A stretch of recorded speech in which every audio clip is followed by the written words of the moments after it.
were not in this business. You were a part of a security fencing contractor business, and then you just right. I had a business called Fence Pro. We do security fencing, chain link fencing, razor wire, the type that you see on the prisons and stuff like that. Right. And then all of a sudden you just made a big switch. Well, I had cars in the blood from early. I was messing with cars before I even started my own business. Started in the 90s. I had a Toyota Corolla, old school rear wheel drive, and I started modifying that. And then that was before off-roading.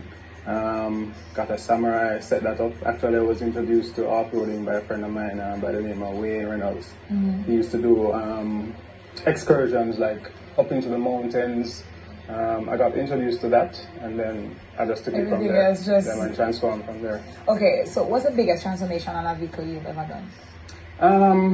I had the Suzuki Samurai. That was my first off-road vehicle, and I used to race it. I did everything with it, off-roading. It was my daily driver. I was going home one night and I got hit by a drunk driver, flipped the vehicle, and took the vehicle home, and I chopped every damage off the vehicle, and it ended up being a buggy. So I just cut the entire top off and installed a roll cage in there, and it looks nothing like a Suzuki Samurai anymore, but it's now like a little buggy.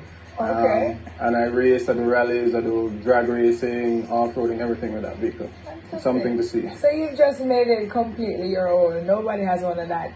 Here we go. This is what it looks like. No, that's not it. Alright, we'll see. That picture is from off-roading on the farm. Okay. That's a part of the events that we do. We do events as well, excursions, off-road events. And people can just sign up for it and just decide to go one day? Yeah, man. If you check out Wilmotorsports on Facebook or Instagram, you can see everything that we do. For example, the event that we do is called Off-Roading on the Farm. We have another one coming up in October 26th and 27th. Here where we take modified vehicles, Jeeps, SUVs, and we roll them through mud. We compete, we go over obstacles, climb stairs, climb rocks. So that kind of extreme part of the motorsports that we do.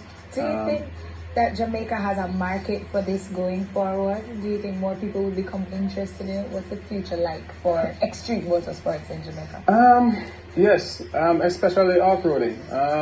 I see a lot of people buying Jeeps nowadays. We have the Jeep dealer here, KIG, and when we started back in the day, there were very few Jeeps, and it was the older kinds, like from the 90s and 80s. Now, we're having the four-door ones, like the ones you see here. Yeah.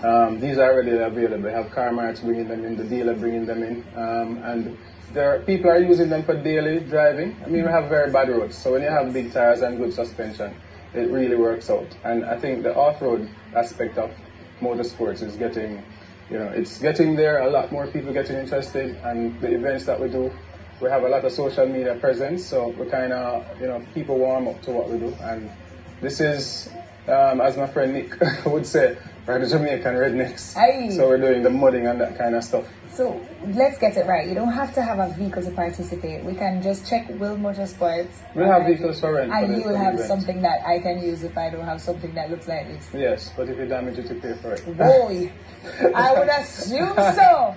Big question that Jamaican people ask, and I am one of those people who ask when I see how much gas this vehicle uses. Because I mean, it's so big. Does it consume more gas? I mean, right now, it's a pocket.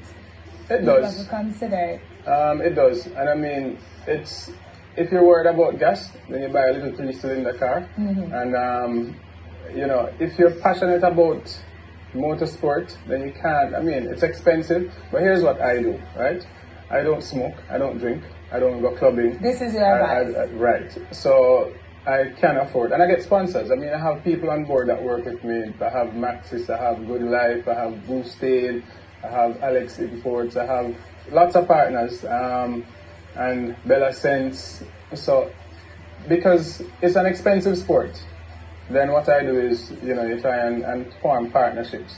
So, for example, when I need tires, and these tires are expensive. I need a tire sponsor. I need to get a gas sponsor, by the way. So get one. Don't worry, don't put it out there. But yes, it does. The bigger wheels and the Jeeps, the bigger engines use more fuel. But what you have to do is you have to learn to nurse the pedal sometimes. That's right. I didn't appreciate too tough. Yeah. So in the next 10 years, where do you see Jamaica in terms of the future of sports, motorsports?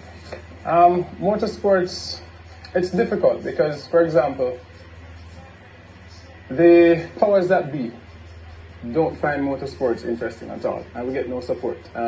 I think, for example, when we used to have rallies by the waterfront and in New Kingston, it was a great opportunity for even tourism. I mean, a lot of people come out. People would come to Jamaica. We have international competitors here, and it's getting a fight, and it's not being promoted the way it should. We, I mean, who are passionate about it, we are trying our best to, get it more out there. People are accepting it, but I think we're more a culture of music. So I think what we need to do is start, like fusing the motorsports with some music and partying and that kind of thing. That's an idea. I think that's where we need to go to get it where we want it. But it's growing. It has been growing, and I mean, you have people like Nicky Wu from Skunk Nation who started